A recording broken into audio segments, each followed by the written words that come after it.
교육학원에서 국어를 담당하고 있는 이재현입니다. 네. 그래서 오늘은 고등학교 과정이 어떻게 진행이 되는지 좀 말씀을 드리고, 그 다음에 학교마다 그 나가는 내용이 달라요.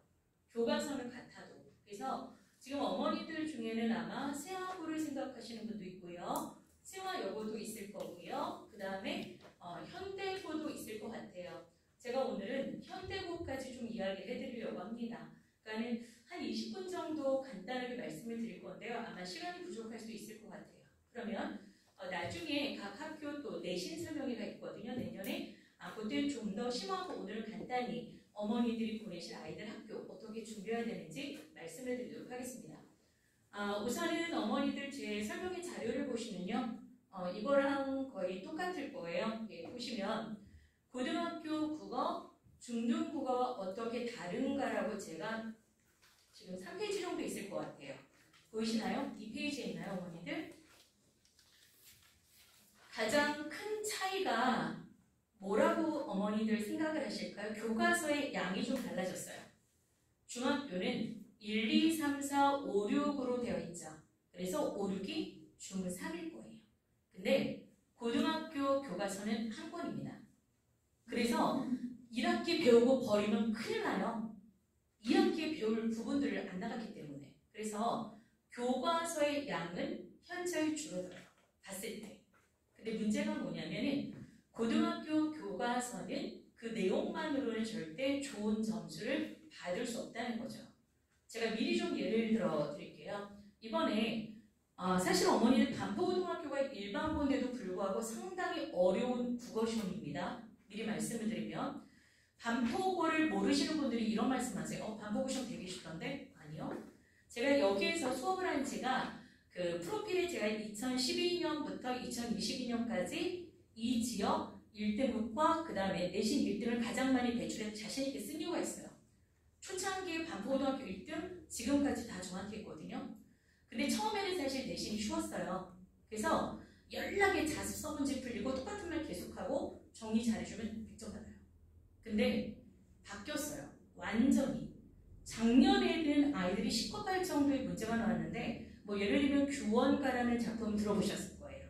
큰아이들 설명회 다니시면서 규원가가 수능에 나올 중요한 작품입니다.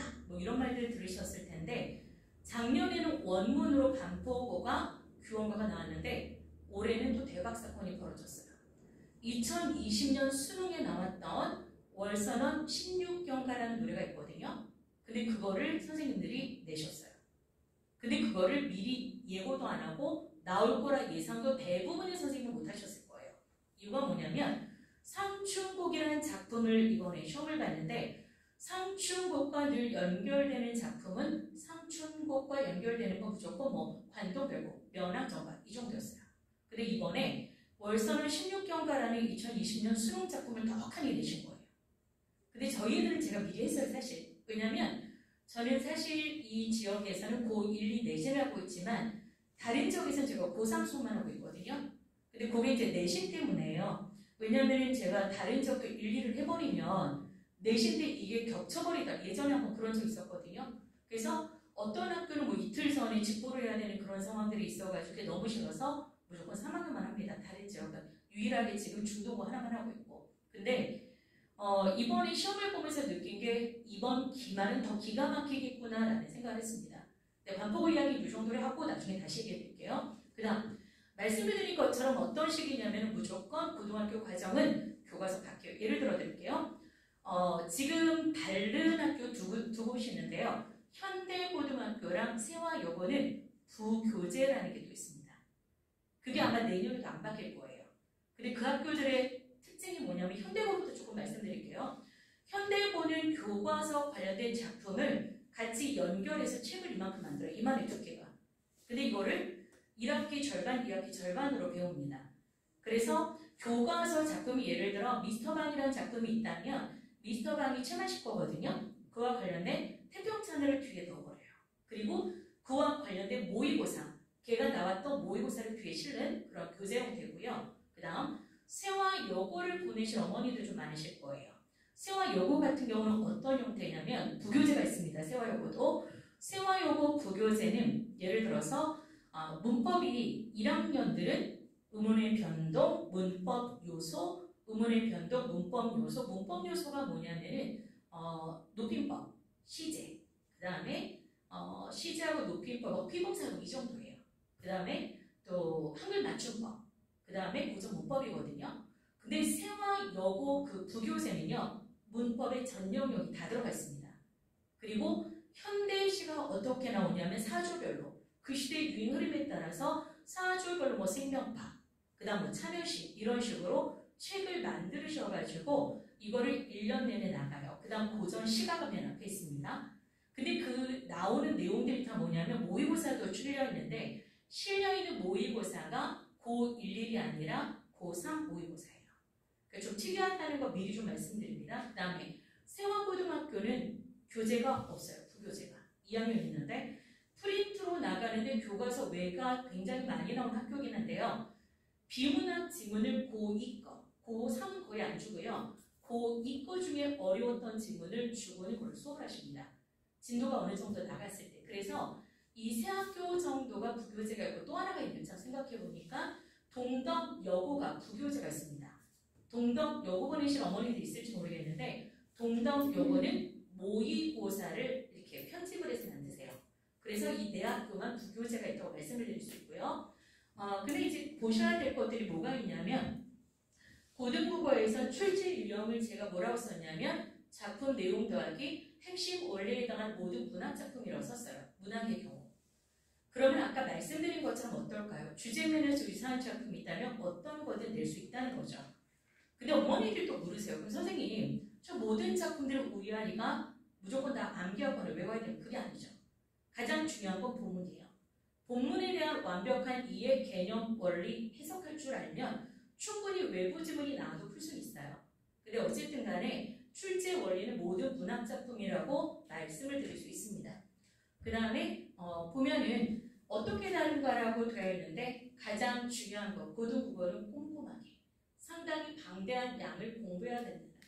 사실 그 교과서 수업을 저한테 뭐 어머니들 맡기셔서 교과서만 수업해 주세요 하는 솔직한 예로 중간고사 시험 범위 3시간짜리 2개면 다 끝나요. 정말. 교과서 수업 중간고사 뭐 기말고사는. 근데 그 외 것들이 많기 때문에 보통 내신이 6주에서 7주, 직보까지 8회까지 가요. 양이 방대하면은 외부 지문이나 연계되는 것들 때문에. 그 다음에 예비 고일 시간을 미리 좀 보면은요. 어머니들께 말씀드리고 싶은 게 제 수업이 좀 특징 있는 반이 하나 있어요. 일요일 반이 하나 있고요. 그 다음 토요일 반이 있고 목요일이 있는데 이 중에서 토요일 반이 제가 좀 자부심을 가지고 있는 반입니다. 스카이 반이라고 해서 저 반은 제가 지금 넣은 반들 중에 일요일 반, 목요일 반과는 달리 토요일 반은 테스트가 있어요. 아니면은 성적표를 가지고 오셔야 돼요. 그래서 95점 이상의 친구들만 받는 반인데 저기는 약간 최상반이라고 보시면 될 것 같습니다. 그래서 저 반 경우는 제가 무조건 테스트가 있고 지금 진행되는 반입니다. 그 다음에 일요일 반은 제가 무조건 작년에는 모든 반에 테스트를 넣다 보니까 어머니들이 좀 이러세요. 선생님 수업 듣고 싶은데 우리 아이는 조금 모자라는데 근데 그렇다고 넣을 수는 없는 거예요. 근데 이러다 보니까 어떤 문제가 있냐면 제가 안 받고 이 아이를 3월 달에 내신 때 받았어요. 그러다 보니까 저한테 배웠어야 될 것들을 못 배우고 다른 학원에서 배운 거로 수업을 진행하는 좀 어려움이 있더라고요. 그래서 올해는 한 반만 테스트고 나머지 반은 테스트는 없습니다. 여기서 어떤 것들이 진행되는지 다음 번에서 말씀드릴게요. 목요일 반부터 어머니들께 말씀드릴 게 뭐냐면 문법반이에요. 문법은 너무너무 중요하다고 말씀드리고 싶습니다. 사실 문법이 언어와 매체라는 것으로 바뀌면서 언어라고 말씀을 드려야 되는데 일부러 제가 문법이라고 썼어요. 언어라고 하면 이게 또 양들이 더 방대해지거든요. 문법반을 미리 들어야 되는 이유를 말씀을 드릴게요. 이 반은 어머니들 계속 진행반입니다. 무조건 잠이 이게 끝나는 게 아니라 아이들한테 제가 문법을 가르칠 때 어려운 것들이 뭐가 있냐면 예를 들어서 어머니들 발음법 되게 중요하다는 거 알고 계시죠? 맑게라는 발음이 맑거든요. 제가 여기다 이제 쓸 시간이 없으니까 오늘은 좀 말씀을 드리려고 하는데 리을 기억이 겹받침인데 얘가 중성이 올 때 기억으로 시작하는 어미가 올 때라는 말을 써요. 맑게 맑고 얘네는 그냥 좀 써볼게요. 말기하고 말고 같은 경우는 뒤에 뭐가 오냐면 기역으로 시작하는 어미가 와요. 이럴 때는 기역으로 읽으면 안 되고 리으로 읽어야 돼요. 그에 반해서 예를 들면 얘네들을 제외한 것입니다. 기역이 아닌 거는 막다라고 읽어요. 근데 제가 여기서 말씀을 드릴 때 어간과 어미라는 말씀을 또 드려요. 여기는 어간이고 어미고 얘는 격받침이야. 상당히 문법적인 이야기 제가 굉장히 많이 했죠. 그리고 이거를 모르면 아이들이 문제 자체를 못 풀고 그 다음에 이 문법 문제가 아니고 예를 들어 문학 문제도 학교 선생님들이 어떤 식으로 내시냐면요. 마지막 문장은 종결 어미를 갖춰 써라예요. 근데 종결 어미가 이거거든요. 이거. 근데 이거를 모르면 그 친구는 답을 못한다는 거죠. 사실 어머니들이 이번 방학 때 가장 신경을 쓰셔야 될 부분이 어디냐면 바로 문법이라고 말씀을 드리고 싶습니다. 근데 이 문법은 내년에도 내년이 아니라 2학년 때도 반복이에요. 예를 들어 언어와 매체라는 과목은 선택으로 가르치는 학교가 현대고가 있고요. 그 다음 반포고는 2학년 2학기 때 무조건입니다. 그리고 3학년 때는 무조건 모든 학교들이 가르치는 그런 상황인데요. 얘는 연속적으로 계속 따라가는 과목이라는 걸 보시고 관심을 가지시면 좋을 것 같습니다. 뭐 강의 특징이나 이런 것들은 어머니들이 보시면 되고 저는 그냥 한번 넘겨볼게요. 그 다음에 예비고1 고등국어 개념 8주 조기 개강반인데요. 이거는 어머니들께 제가 꼭 추천하고 싶은 반 중 하나입니다. 조기 개강반으로 얘는 어떤 특징이 있냐면 고등국어를 8주 동안에 속성으로 먼저 정리하는 반이라고 말씀드릴 수 있어요. 그러니까 고등국어라고 하면 뭐가 들어가냐면 문학, 비문학, 언어와 매체, 화법과 작문 이 모든 것, 고전문학까지 모두 건드리는 반인데요. 근데 이 반은 어머니들이 생각하시기에도 어때요? 제가 모든 거를 가르치면 8주에 완벽할 수는 없겠죠.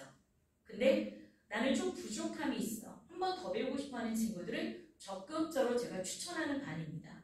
그리고 저한테 지금 수업을 듣는 내신 좀 잘 나오는 친구들이 요 반에서 만들어진 친구들인데요.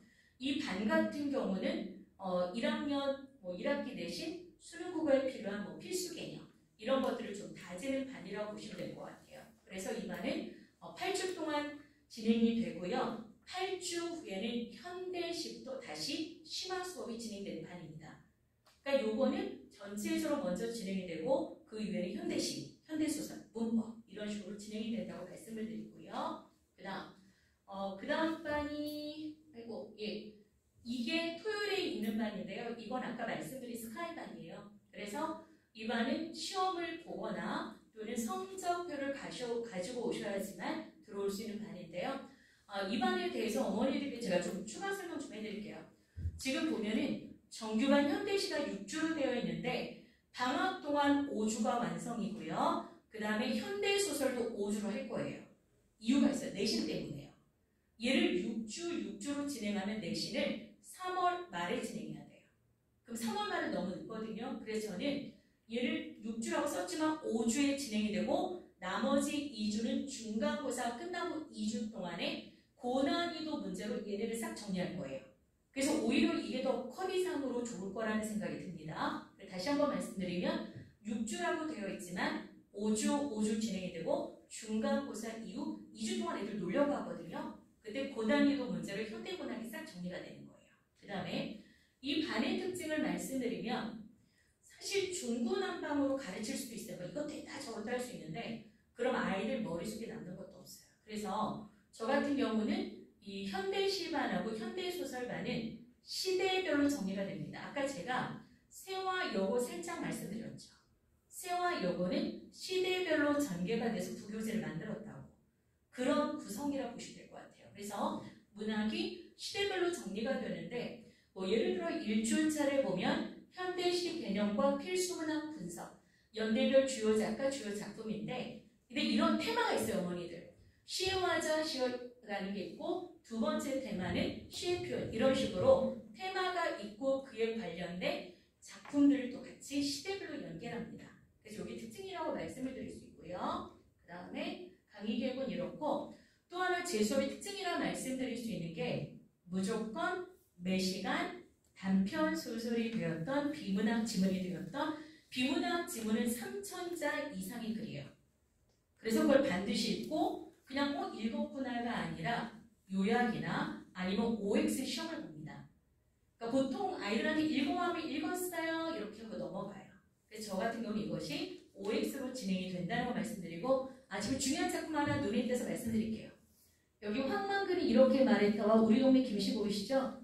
우리 동네 김씨 황씨가 올해 수능 지금 영순위 작품이에요.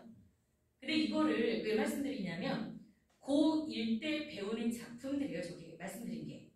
근데 고등국어는 고1이 배우든 고2가 배우든 고3이 배우든 상관없어요. 수능은 모든 작품이 다 나온다고 보시면 돼요. 예를 들면 올해 영순위로 또 시에서 이육사의 광야가 나온대요. 아까 제가 1930년대 작품이 이육사 있었거든요. 근데 이육사라는 시인이 늘 영순인데 올해 수능에도 영순이에요. 뿐만 아니라 이육사의 광야는 고등국어 10과에 있습니다. 이게 연계가 되기 때문에 저희들 미리미리 이제 수업을 진행하고 있고요. 그 다음에 커리큘럼이라고 되어 있는데 이게 1년치를 제가 한번 넣어봤는데요, 어머니들. 그러니까는 현대문학을 보통 저는 1학기에, 그 다음에 2학기에는 고전문학과 고전문법이라고 기억을 하시면 될 것 같아요. 이게 글씨가 좀 잘 안 보이실 것 같아서. 그리고 이거는 3단계 과제라는 게 있는데요. 과제에 대한 것은 제가 이제 꼼꼼하게 정리를 하고요. 가장 중요한 게 이거라고 봅니다. 저희는 과제를 평가를 해가지고 뒤에 남겨요. 그러니까 제가 수업을 할 수는 없고 저희 조교가 남아서 아이들 오다 그 다음에 제대로 안 풀은 문제를 최종적으로 풀리고 집으로 보내요. 그래서 그런 것들이 있다는 말씀을 드리고 싶고요. 그 다음에 이런 거는 과제 제출 여부는 이렇게 제가 꼼꼼하게 저희가 진행이 되고 있다는 거를 보여드리려고 좀 잘 보이진 않는데 써드렸습니다. 네. 벌써 시간이 되었고 어머니들께 여기까지 말씀을 드려야 될 것 같은데요. 무엇보다도 중요한 거 다시 한번 말씀드릴게요. 고등학교 국어 어머니들 절대 우습게 보시면 안 돼요. 중학교 때 우리 아이들 90점, 어머니 중학교 90점은 고등학교 7점이에요. 냉정하게 말씀드리면. 왜냐하면은 제가 가르친 애들이 제가 대치동에 사는 민사고 애들이나 제가 영재고 애들을 수업 좀 많이 해요. 근데 영재고 애들은 정말 머리가 정말 뛰어난 애들이잖아요. 근데 걔네가 국어 때문에 발목이 잡아요. 그리고 3학년 때 오는데 제가 하나 이야기만 하고 끝내겠습니다. 작년 아이였는데요. 작년하고 올해도 마찬가지인데 작년에가 더 충격이니까. 작년 서울 영재고와 서울 과학고학생이에요. 6월달 시험을 봤는데 52점을 받았어요. 근데 걔는 의대를 갈 생각을 했던 거예요. 근데 그 어머니가 이 아이를 저희 팀으로 이제 데리고 오셨는데 제가 봐도 한숨이 나오는 거예요. 근데 웃기는 게 뭐냐면 우리 과학고 아이들은 과학을 잘한다고 생각을 하잖아요. 근데 그 아이가 틀리는 지문이 과학기술이에요. 지가 하는 관점에서 아니 맨날 그래요. 선생님 제가 하는 관점에 네 관점 필요 없어. 제가 무슨 얘기를 하냐면 어머니도 국어는요. 같은 국어예요. 시험 같이 봐요. 근데 문제는 뭘까요? 다른 생각을 해요. 근데 이런 것들을 바로잡아주는 게 제 역할이라고 생각을 합니다. 그래서 이걸 나중에 잡으시려면 절대 해결할 수 없어요. 그래서 방학 동안에 어머니들이 암만 아이들이 바쁘더라도 즐겁게 수업을 받을 수 있게끔 좀 적극적으로 추천을 하고 듣게 해주셨으면 합니다. 저는 여기까지 말씀드리겠습니다. 감사합니다.